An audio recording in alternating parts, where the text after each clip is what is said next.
عن أبي هريرة رضي الله عنه أبو هريرة رضي الله عنه থেকে বর্ণিত أنه سمع رسول الله صلى الله عليه وسلم আবু হুরায়রা বলেন যে আল্লাহ নবী সাল্লাল্লাহু আলাইহি ওয়াসাল্লামকে বলতে শুনেছেন যে আরাআইতুম লাউ আন্না নাহারান বিবাবি আহাদিকুম ইয়াগতাসিলু ফীহি কুল্লা ইয়াওমিন খামসা। আবু হুরায়রা বলেন যে আল্লাহ নবী সাল্লাল্লাহু আলাইহি ওয়াসাল্লামকে বলতে শুনেছি বলো তো তোমরা তোমাদের কারো বাড়ির সামনে যদি একটি নদী থাকে আর সে যদি ওই নদীতে দিনে 5 বার গোসল করে মা তাকুলু যালিকা ইউবকি মিন দারানি, বলো তো ওর শরীরে কি কোনো ময়লা থাকবে? ক্বালু, সাহাবারা সবাই বললেন লা ইউবকি মিন দারানিহি শাইআ।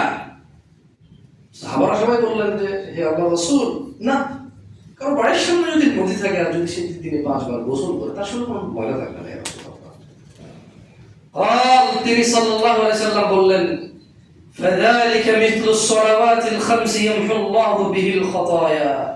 আল্লাহর নবী বললেন এ হলো 5 ওয়াক্ত নামাজের উদাহরণ, এর মাধ্যমে আল্লাহ তাআলা বান্দার গুনাহ মিটিয়ে দেয়। সুবহানাল্লাহ। আপনি বড় লাগবে না আল্লাহ মাফ করেন, এই নামাজ পড়তেছেন গুনাহ মাফ হয়ে যাচ্ছে। সুবহানাল্লাহ, কি একটা সিস্টেম আমরা রেখেছি। সুবহানাল্লাহ, আপনি ভাবিয়ে না যে গুনাহ করবেন না নামাজ পড়বেন, গুনাহ করবেন না নামাজ পড়বেন, আপনার ধারণা ভুল। যেদিন আপনি মন থেকে নামাজ পড়বেন, যেদিন আপনি গুনাহ মাফের জন্য নামাজ পড়বেন, আপনাকে বলে রাখি কোরআনে তিনি সুবহানাহু ওয়া তাআলা বলেছে যে ইন্নাস সালাতা তানহা আনিল ফাহশাই ওয়াল মুনকার, নিশ্চয়ই নামাজ মানুষকে মন্দ কাজ থেকে অশ্লীল কাজ থেকে বিরত রাখে। যেদিন আপনার নামাজ পড়ার পর আপনার অশ্লীলতা চলে গেছে সেই দিন আপনি অনুধাবন করবেন যে আমি নামাজ পড়ার চেষ্টায় আছি, ভালো চেষ্টায় আছি। মানে সিরিয়াসলি নামাজ যাবে না, আমার কেমন কবুল হয়ে গেছে, আমি আমার জান্নাত চলে যাবে, সিরিয়াসলি নামাজ যাবে না, বাট আশাবাদী থাকবেন যে আমি ভালো পথের চেষ্টায় আছি, আল্লাহ তুমি আমাকে সাহায্য করো।